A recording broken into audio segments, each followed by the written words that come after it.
Chris Pfeiffer from Barnes & Noble, and this is the Nook Tablet. So we're looking at a home screen of the Nook Tablet. You can see here we have many different content types and different paths to get there. So this home screen experience is entirely customizable by the user.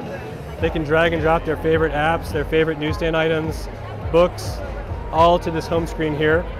You've got different shortcuts to different favorite areas, so books, newsstand, movies, musics, and apps. This is my active shelf, so this is content that I've experienced most recently.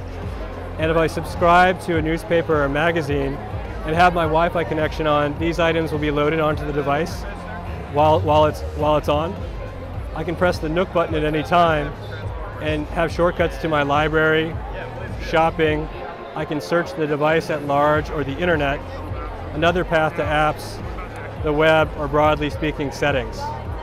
So what's beautiful about this device is the screen and just how light and vivid the screen is. We call it the VividView. You can see up to 16 million colors on this device. So I'll show you a newsstand item just to give you an example of that. So we'll show you both the navigation and just how crisp this screen is. So we can zoom through it and zoom in by pinching and zooming. You can navigate by dragging or touching on the side and zoom back out. I can also have a synopsis of the magazine and drag and drop to different sections here, or go to contents and jump to the specific article that I was looking for.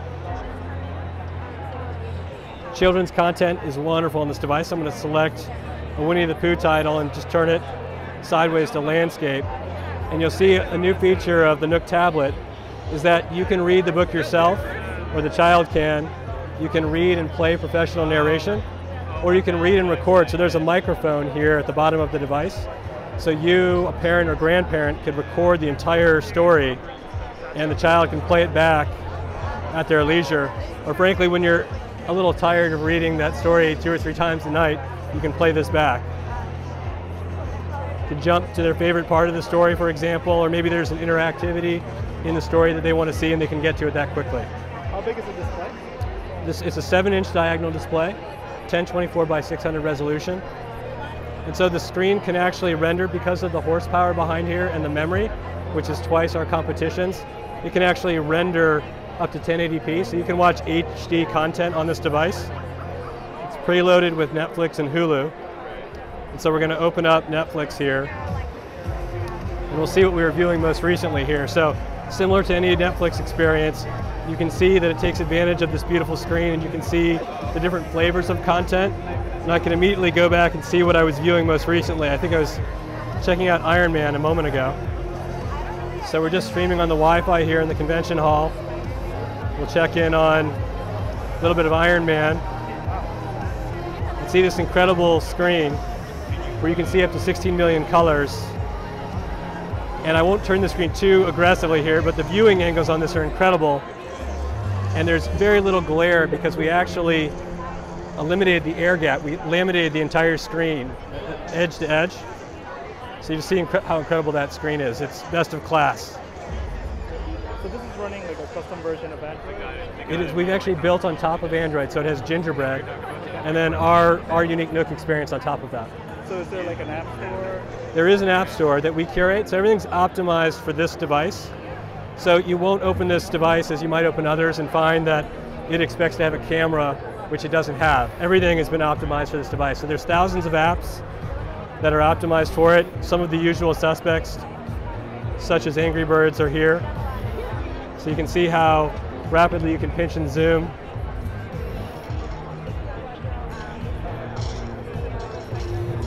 Go for that high score. The store called? Is it the Nook So store? it is Nook. So when you were searching, you can search across all available content. So you could type in Angry Birds, and there might be an Angry Bird book, newspaper, as well as an app. So you've got access to all of that essentially from that shopping experience. So it's an interesting way of customizing over Android. Absolutely. Yeah, we think it's optimized for content consumption. So we've seen videos. We haven't gone to a book yet, so I'll just go to a book here, and you'll see how easy that is. So you can navigate by tapping on either side. You can swipe. You can jump to a page of your choice, and it's important to highlight that we're talking about page numbers, not location. So if you're actually in a book club with someone who has a physical book and they say turn to page 54, you can turn to page 54. So we'll check a comic out here. So comics are beautiful, again, taking advantage of this VividView screen. So you can see the navigation is similar to the newsstand. I can pinch and zoom. I can jump to a different area of the same comic. Did you talk about the hardware design? Are there any ports? Or Absolutely, yeah. So there's a micro USB port on the bottom. So I'll just turn the screen here. Micro USB, so you could sideload that way. Or you can actually take advantage of the expandable memory here that our competition doesn't have. You can put up to 32 gig here with an SD card. And so you could sideload a content. You could have an HD movie here. So you could, without a Wi-Fi connection, take advantage of this beautiful screen. Pricing and availability? So availability is now. It's available at Barnes & Noble's today. It's available at Best Buy, Books A Million, and our other partners. It'll be on QVC this weekend on Sunday. So it's widely available. It's $249. Thank you.